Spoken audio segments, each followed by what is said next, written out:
So hello guys, welcome. आज ये नया न्यूमेरिकल है। तो एक क्वालिटी इंस्पेक्टर्स हैं, उसने बेसिकली फाइव सैम्पल्स हैं। नंबर ऑफ सैम्पल्स कितना है? 5। ठीक है, ओके। तो n is equal to 5 each with 4 observations. तो n इज इक्वल टू 4 हो गया ना अपना। सॉरी, 1 सेकेंड, क्वेश्चन पढ़ो इसलिए इम्पोर्टेंट है ना। तो n इज इक्वल टू 4 है अपना, है ना। And the length of time for glue to dry, ठीक है।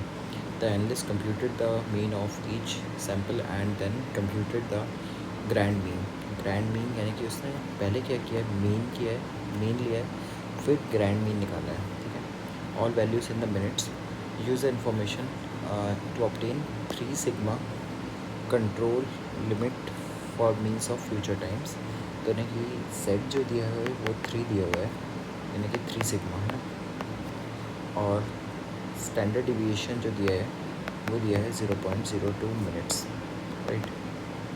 अब जो है दिया हुआ है 0.02 मिनट्स। हम पहला क्या करेंगे, अपन लोग सैम्पल मीन निकालेंगे जो ऑलरेडी गिवन है, यानी कि टेबल जो बनी है अपनी, सैम्पल 1, 2, 3, 4 एंड 5, ठीक है।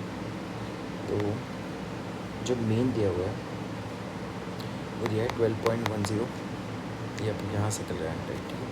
और 12.20, 12.12, 12.11, ये एक्सट्रैक्शन है, मीन है ये, राइट, ये मीन है, ठीक है। 12.10 एंड 12.12 ऑलरेडी कैलकुलेटेड मीन है। अब अपन लोग ग्रैंड मीन निकालेंगे।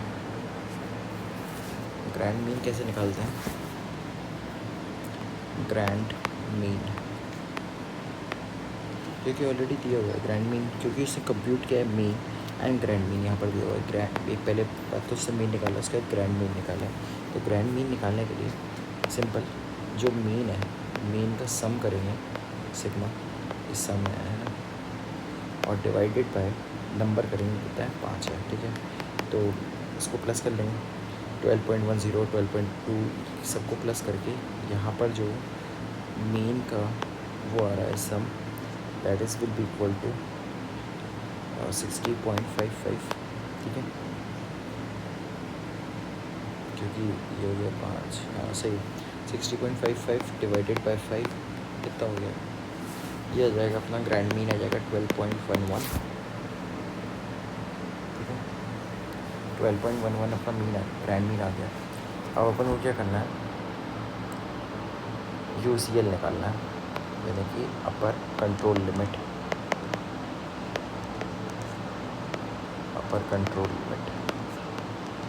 तो अपर कंट्रोल लिमिट अपनी क्या होगी, ये करने के लिए x डबल मतलब grand mean plus z times sigma by root n formula है।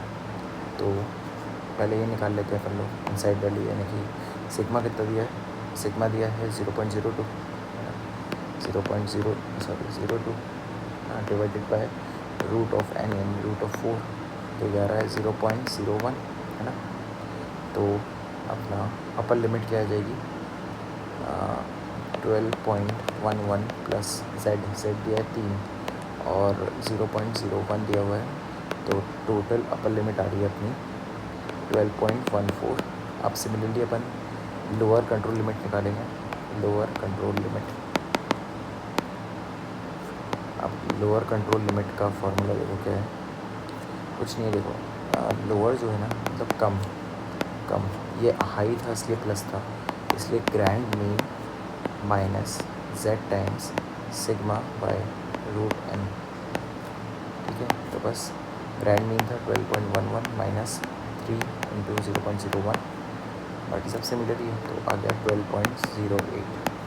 तो बस लास्ट में लिख देंगे grand mean we have calculated as 12.11, upper control limit is 12.14 and lower control limit is 12.08, okay. So acceptable range जो होती है, acceptable range याद रखना, वो होती है 12.08 से लेके 12.14 तक, क्योंकि यही तो रेंज है अपर लोअर लिमिट से लेके अपर लिमिट तक। तो अगर इसके इनसाइड है तो देखते हैं अपन लोग ये दोनों के इनसाइड है कि नहीं है। इनसाइड है, ठीक है, तो बेसिकली इनसाइड है यानी कि प्रोसेस इज़ ओके। ओके, सही है, तो इनसाइड है ऑलरेडी, है ना, क्योंकि 12.11 है, 12.11 तो इनसाइड है तो ओके है बस। अगर आउटसाइड होता तो प्रॉब्लम हो जाती। चलो नेक्स्ट करते हैं मतलब।